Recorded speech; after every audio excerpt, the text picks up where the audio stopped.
Selamlar herkese, kanalıma hoş geldiniz arkadaşlar. Bu videomda bu güzel yazlık elbisenin yapımını anlatıyorum. Dilediğiniz yaşlara uygulayabileceğiniz bir model. Dilerseniz yetişkin birine de örebilirsiniz. Modelin sayıları 2 yaşa uygun. Yine başlangıç sayısını azaltarak 1 yaşa da örebilirsiniz. Daha küçük de yapabilirsiniz. Burada şimdi püf noktasını anlatacağım. Onun öncesinde 2 yaş ölçülerini vermek istiyorum. Uzunluğunu ben mini olarak ayarladım. Uzatarak boyunu dilediğiniz gibi kullanabilirsiniz. Şöyle bu kısımdan ölçüyü alıyorum.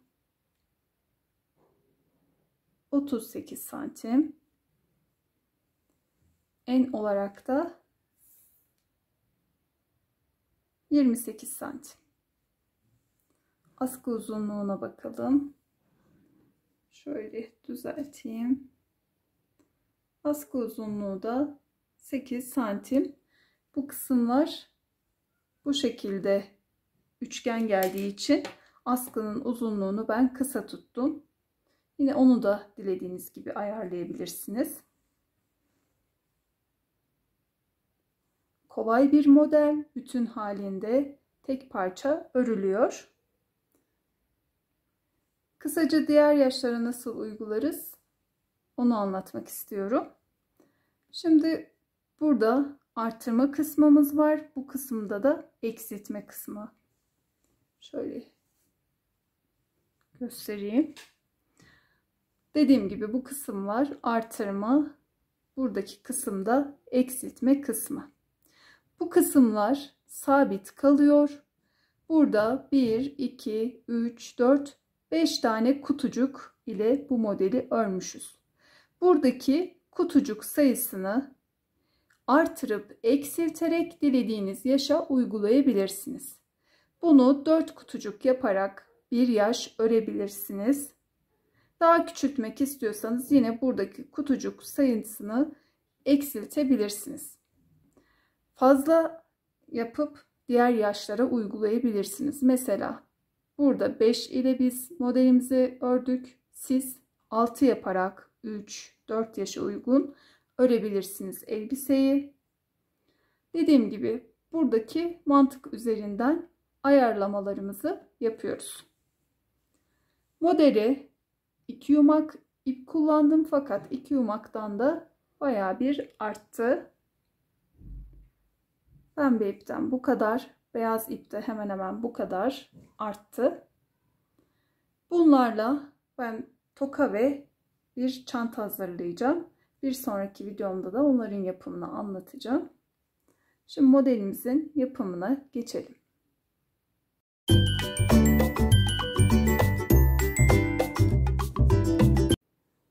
Modelimi pembe ve beyaz renkten oluşturuyorum. Siz dilediğiniz renklerle örebilirsiniz. Pamuklu bir ip tercih ettim. 100 gram 330 metre. Tığ numaram. Gevşek veya sık örenler tığ numarasını ona göre ayarlayabilir. Modele beyaz renk ile başlıyorum.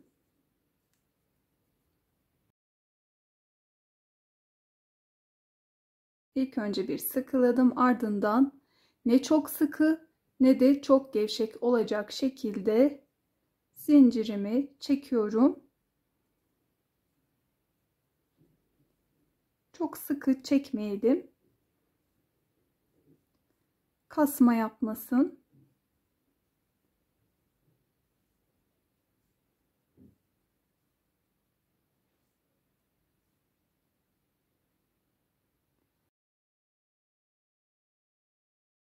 Bir zincir fazla çekip hemen dibindeki zincir yuvasından başlayarak tüm zincir yuvalarına birer sık iğne yapıyoruz. Bu işlemi başlangıç kısmının daha düzgün durması için yapıyoruz. Her zincir yuvasına birer sık iğne yapalım.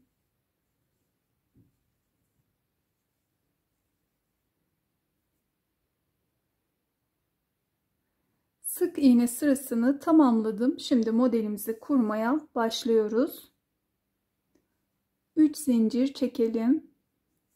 Örgümü çevirdim. 1 2 yuva atladım. 3. yuva içerisine 3 tane ikili trabzan yapıyorum.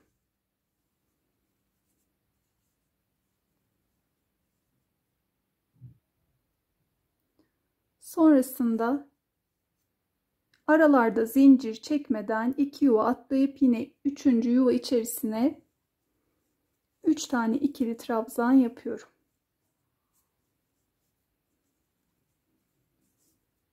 Tekrar 2 yuva atladım. 3. yuvaya 3 tane trabzan. Bu şekilde ilerliyoruz. Yine 2 yuva atladım. 3. yuva içerisine 3 trabzan.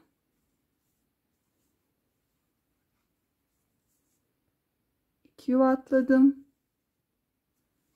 3.'ye 3 trabzan yaptım.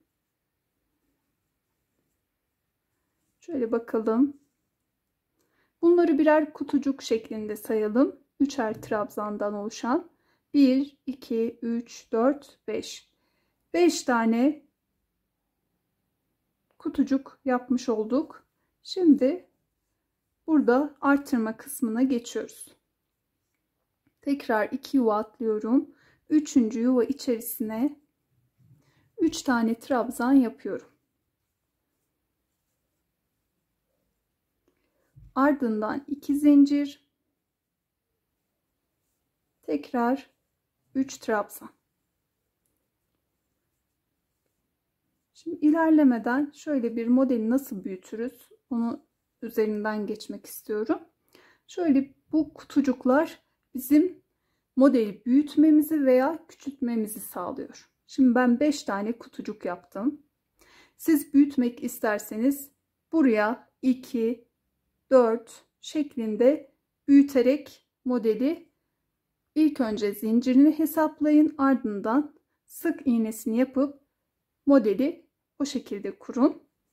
Şöyle baktığımızda 2 kutu eklediğimizde diyelim her yaşa 2'şer kutu ekleyecek olursak bakalım kaç tane zincir gerekli. Şuradan itibaren sayalım. 1 2 3 4 5 6 7 8 9. 9 tane zincir gerekli bu mesafeyi uzatmamız için.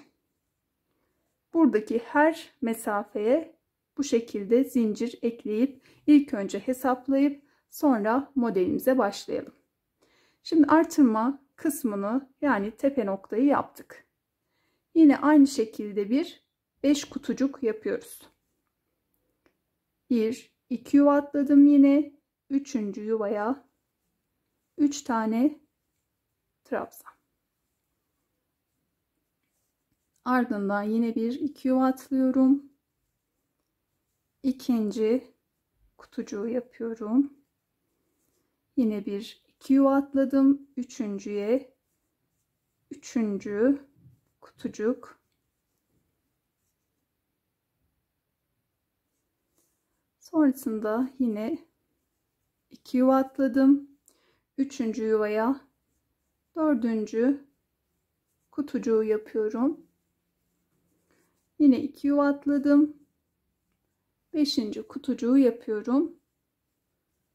Bu kısımdaki son kutucuk. Şöyle bir bakalım. Tepe nokta sonrasında bu kısım hariç 1 2 3 4 5 kutucuk yaptık. Şimdi aşağıya doğru sivrilen kısmı yapıyoruz. Bunun için de 1 2 3 4 tane yuva atılıyoruz. 5. yuvaya 3 trabzan yapıyoruz. Evet. Bu şekilde bu kısım tamamlandı. Şimdi bu modelin mantığını anlatmak istiyorum. Burada artırma yaparken bu kısımda da eksiltmeyi sağlıyoruz. Bu şekilde zikzaklarımız oluşuyor. Şimdi buradan şöyle sayarsak şöyle bir bakalım. Şu kısmı bir dilim sayıyoruz. Şöyle. Şimdi buradan itibaren, bu kısımdan itibaren burada yapmış olduğumuz işlemin aynısını uygulayarak devam ediyoruz. Devam edelim. Birinci kutucuğumuzu yapmıştık. Burada 5 kutucuğa tamamlayalım. 2 yuva atlayıp üçüncüye 3 trabzan yaparak.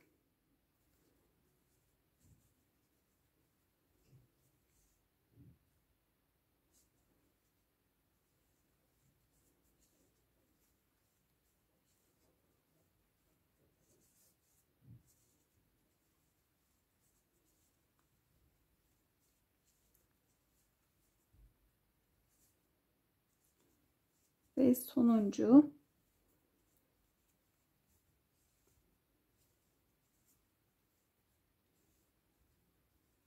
Evet. Tekrar bakalım. Bu kısımdan sonra 1, 2, 3, 4, 5 kutucuk yaptık. Şimdi tepe noktasını yapıyoruz. Yani artırma kısmını. 2 yuva atlıyorum. 3. yuva içerisine. İlk önce bir 3 trabzan yapıyorum. Sonrasında 2 zincir, tekrar aynı yuva içerisine 3 trabzan. Evet, tepe noktasını, artırma noktasını tamamladık. Şimdi yine bir 5 kutucuk yapıyoruz. 2 yuva atlıyorum ve kutucuklara başlıyorum.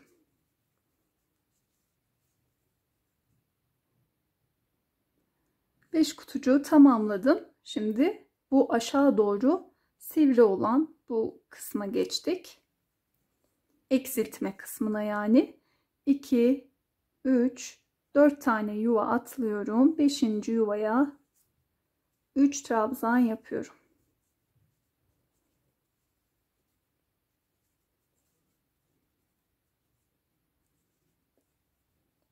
Birinci kutucuğumu yaptım. Yine bu kısmı 5'e tamamlayalım. 5 kutucuğa tamamladım. Şimdi tepe noktasını yani artırma kısmına geçtik. Yine 2 yuva atlıyorum. 3. yuva içerisine 3 trabzan, 2 zincir, 3 trabzan yapıyorum.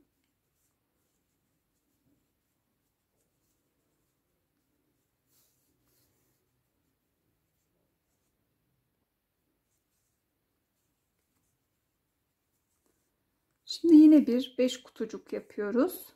Hemen dibinden 2 yuva atladım. Üçüncüden başlayarak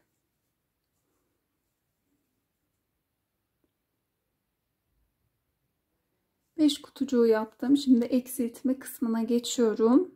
1, 2, 3, 4 yuva atladım. 5.'ye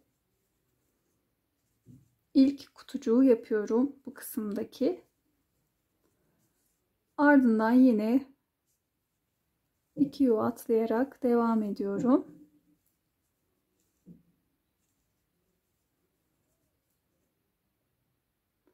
Beş kutucuğu tamamladım. Şimdi artırma kısmına geçiyorum. 2 yuva atlıyorum.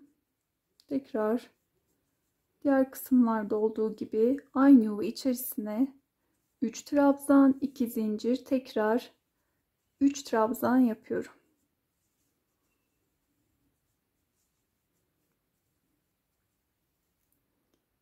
Sonrasında yine 5 tane kutucuk yapalım.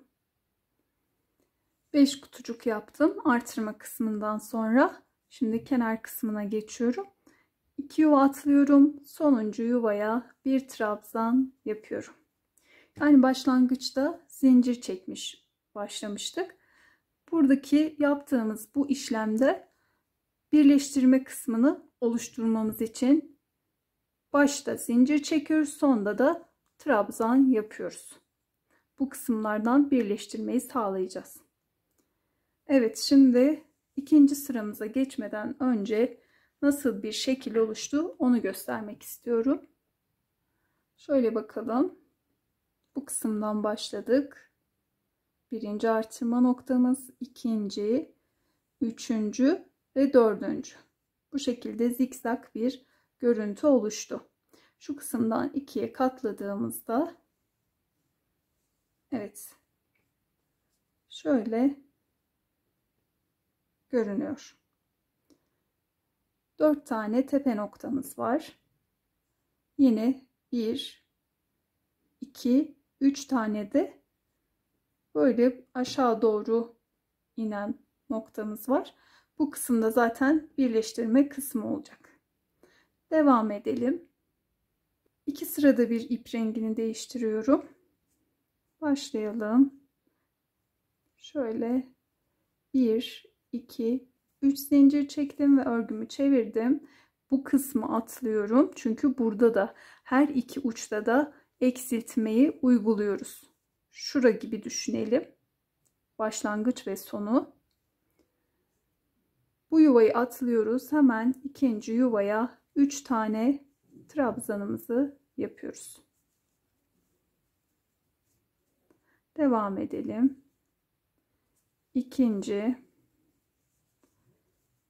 Yine zincir çekmiyoruz aralarda. Aynı şekilde uygulamamızı yapıyoruz. Üçüncü kutucuk. Dördüncü. Beşinci. Her sırada kutucuk sayısı aynı olmalı. 5 kutucuksa 5 kutucuk olarak devam edecek. Artırma veya eksilme olursa modelimiz bozulmuş demektir. Bir yerde yanlış yapıyoruz demektir. Şimdi artırma kısmına geçtik. Şimdi burada bir kutucuk atladık. Şimdi burada artırma olacak. Yine aynı sayıya bir sonraki sırada devam edecek. Evet. Yuva içerisine 3 trabzan, 2 zincir, tekrar 3 trabzan yapıyorum. Devam ediyorum. Sıradaki kutucuktan başlayarak 5 tane kutucuk örüyorum. 1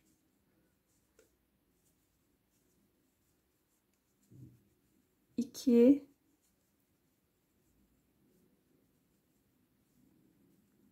3 4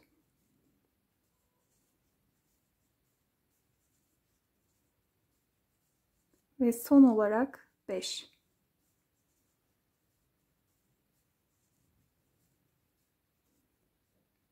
Bir dilim bu şekilde tamamlandı. Şimdi eksiltme kısmı da şu şekilde uygulanıyor. Bakın. Kurduğumuzda 4 yuva atlamıştık. Bu kısım.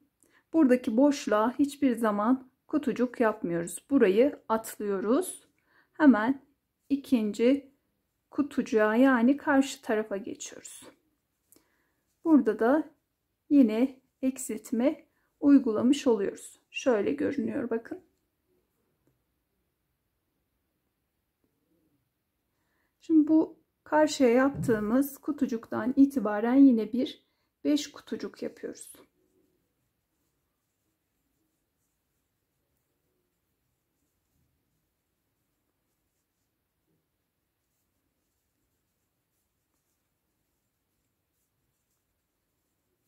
Üç,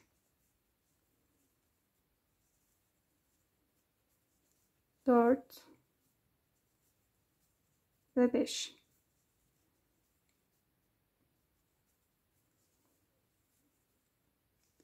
Bakalım. Buradaki eksiltme kısmından sonra 1, 2, 3, 4, 5 kutucuk yaptık ve artırma kısmına geldik. Artırmamızı yapıyoruz. Buradaki yuva içerisine 3 trabzan, 2 zincir, tekrar 3 trabzan. Modelin sonuna kadar bu şekilde devam ediyor. Şimdi buradan başlayarak 1, 2, 3, 4, 5 kutucuk yapıyoruz. Ardından bu eksiltme kısmında olan buradaki kutucuğu atlıyoruz. Diğer karşı tarafa geçip buradan yine 5 kutucuk örüp ardından artırmamızı yapıyoruz. Yine aynı şekilde devam ediyoruz. buradaki kutucuğu atlıyoruz her zaman. Artırmalarımızı yapıyoruz. Sıra sonuna gelelim. Sıra sonuna geldim. Yine artırma kısmından sonra 5 kutucuk yaptım. Şimdi bu köşede zincir çekerek modeli kurmaya başlamıştık. Bu kısma batıyorum. Burada hemen uçtaki zincirin yuvasına battım ve trabzanımı yaptım. Burada da bir eksilme gördüğünüz gibi yapmış olduk bu kutucuğu atlayarak. Şimdi modele ben diğer renk ile devam ediyorum.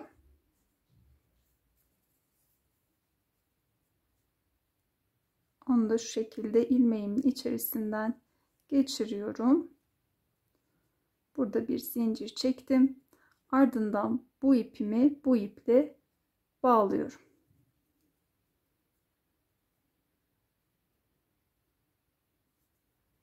Sonrasında beyaz ipi kesiyorum.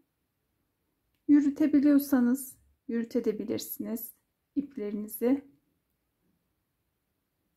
Kesmeden devam da edebilirsiniz.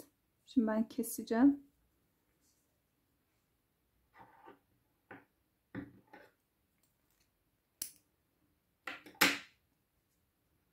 Üç zincir çekiyorum. Sonrasında örgümü çevirdim. Buradaki yuvayı atlıyoruz her zaman. İkinciden başlayarak burada ördüğümüz ikinci sırada olduğu gibi aynı işlemleri tekrarlayarak devam ediyoruz. Örgümüzü ilerletelim. Devam edelim. Örgümü ilerlettim. Toplamda 26 sıra boyunca ördüm. Her renkten ikişer sıra örerek. Şimdi askı kısmını, üst kısmı tamamlayacağız. Ardından etek ucuna bir çalışmamız olacak. Başlayalım. Evet, bu kısmı modelimizin ön yüzü varsayıyoruz. İsterseniz dikişi sola, sağa gelebilir, fark etmiyor. Şimdi askı kısmını hem de burada bir güzel çalışma yapacağız. Bu kısımdan başlıyoruz. Burayı ön parça farz ediyoruz. Buradan kol altından ilk önce arka tarafı, sonrasında da ön tarafı ve askı çalışmasını yapıyoruz. Son olarak ben beyaz iple 2 sırayı örmüştüm. Beyaz iple yine askı çalışmasını yapacağım. İlk önce bu şekilde sabitledim tığıma, ilmeğimi ve tam bu diğer dilime geçtiğimiz kısımdan, yani kesme yapmış olduğumuz kısımdan başlıyorum. Battım ve bir zincir ile sabitledim. 1, 2, 3 zincir çektim. Buradaki boşluk kısma 3 tane trabzan yapıyorum. Bu kenar tekniğini diğer çalışmalarımda kullanmıştım. Onları da kanalımdaki videolar kısmına tıklayarak ulaşabilirsiniz. Oradaki modellerimi de örebilirsiniz. Evet, 3 tane trabzan yaptım. Sıradaki boşluğa bir sık iğne yapıyorum. Ardından 3 zincir, tekrar 3 tane trabzan.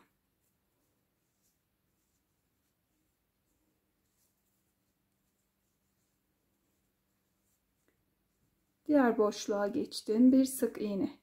Bu şekilde bir verev çalışmamız oluyor.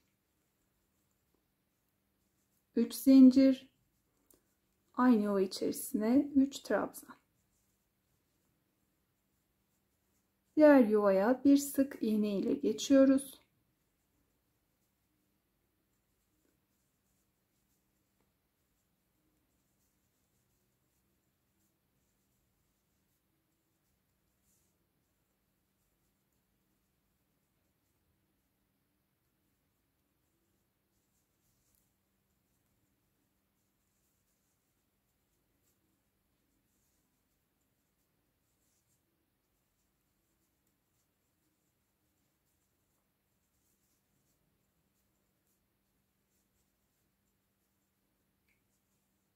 Şimdi bu artırma kısmına geldim. Buradaki yuvaya. Burada bir çalışma yapmayacağız. Sadece sık iğne çalışıyoruz. 3 tane sık iğne yaptım buradaki yuvaya. Ardından şöyle bir burada yürütme yapalım. Veya 3 zincir çektim. Aynı yuva içerisine 3 tane trabzan yapıyorum. Sıradaki yuvaya geçtim. Evet, şöyle bir görüntü elde ettik bu kısımda. Çünkü buraya askı çalışmamız gelecek.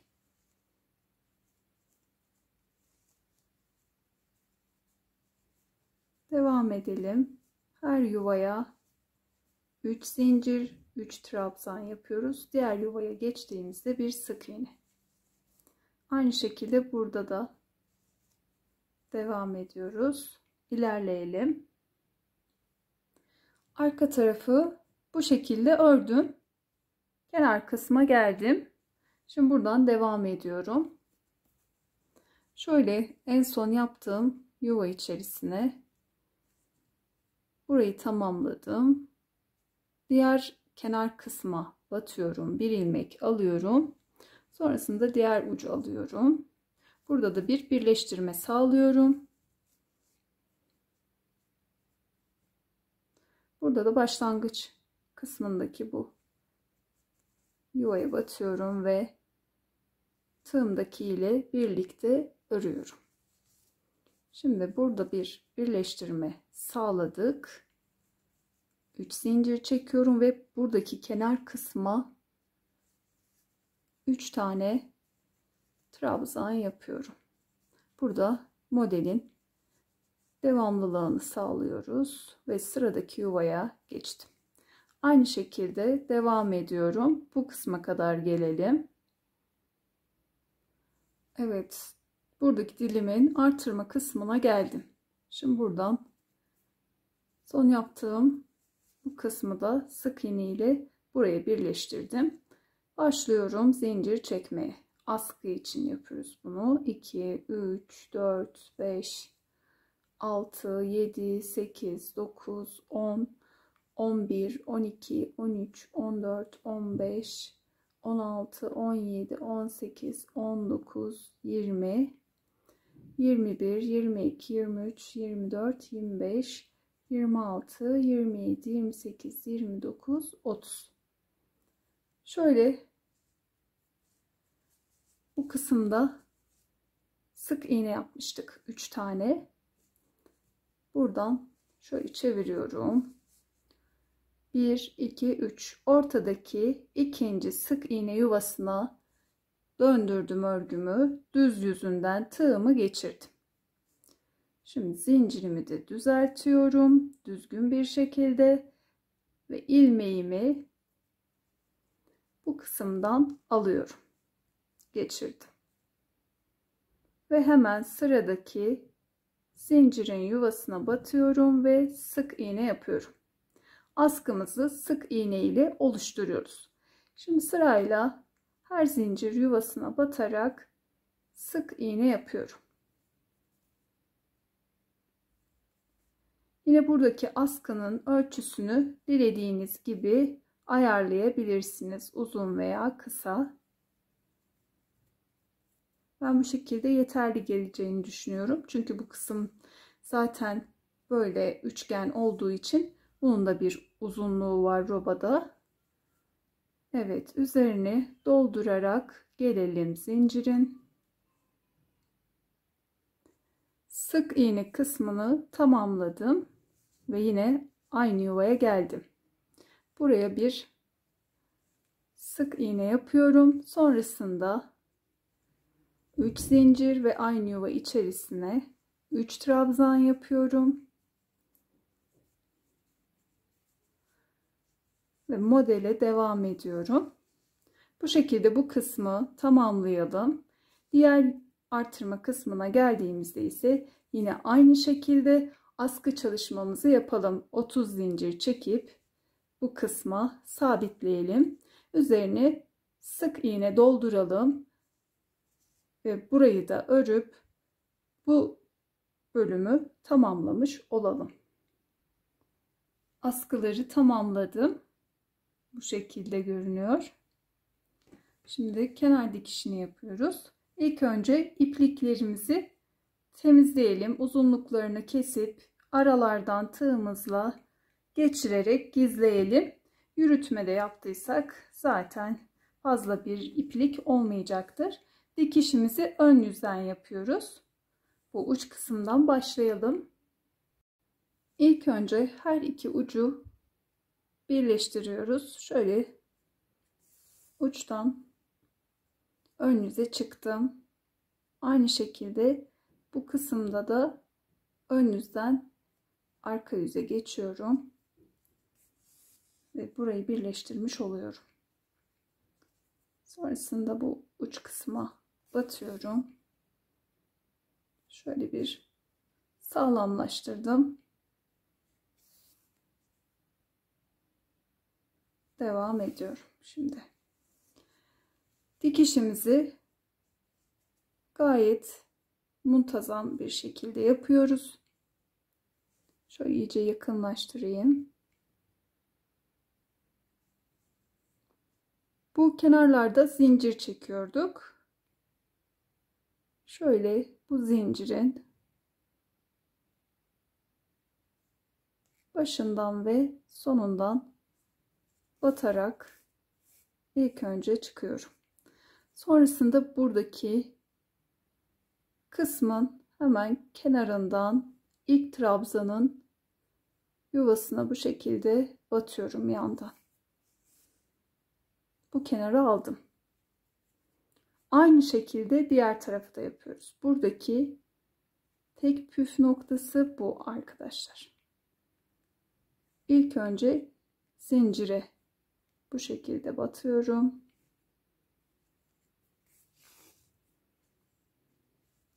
Sonrasında trabzanın yuvasına yandan giriyorum ve çekiyorum. Tekrar zincir, ardından bu şekilde trabzanın yuvasına giriyorum.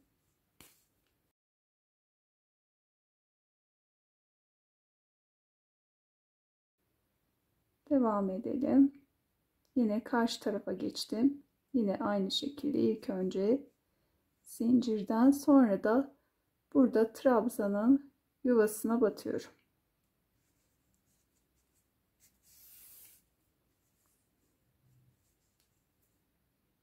Bunu tığ ile de birleştirebilirsiniz ama ben tekrar bir potluk veya bir kabartı olmasını istemediğim için dikiş ile birleştiriyorum.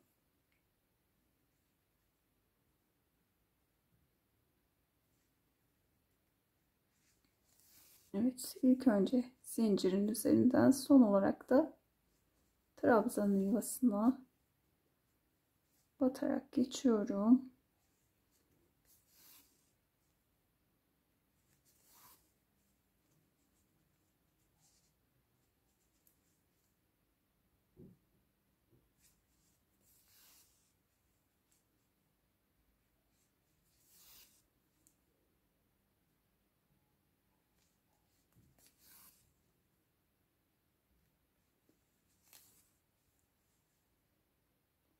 İyice anlaşılır oldu umarım.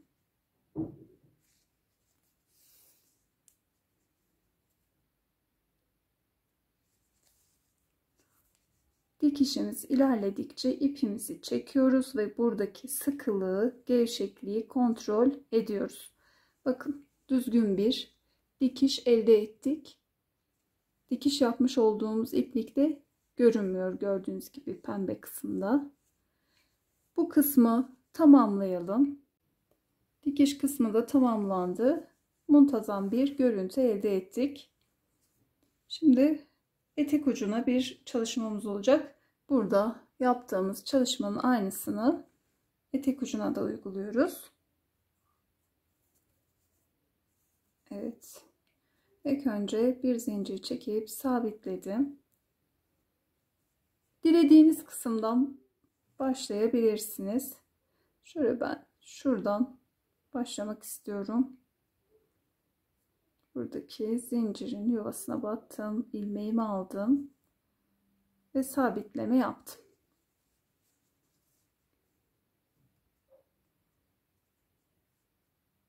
Sonra batmış olduğum bu kısma 3 trabzan yapıyorum. Sonrasında 1 2 yuva atlıyorum. 3. yuvaya battım. Tekrar 3 zincir ve aynı yuva içerisine 3 trabzan.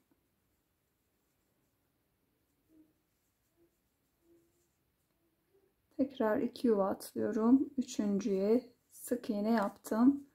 Bu şekilde devam edip tamamlayalım bu sırayı. Elbisenin uç kısmını da tamamladım ve modelimiz hazır. Benimle birlikte bu modeli deneyen herkese teşekkür ederim. Videomu beğenip kanalıma abone olmayı, yeni videolarımdan haberdar olmak için de bildirim zilini açmayı unutmayın. Bir sonraki videoda bu elbiseye uygun toka ve çanta yapımı anlatıyorum. Onları da örüp takımlayabilirsiniz arkadaşlar. Görüşmek üzere.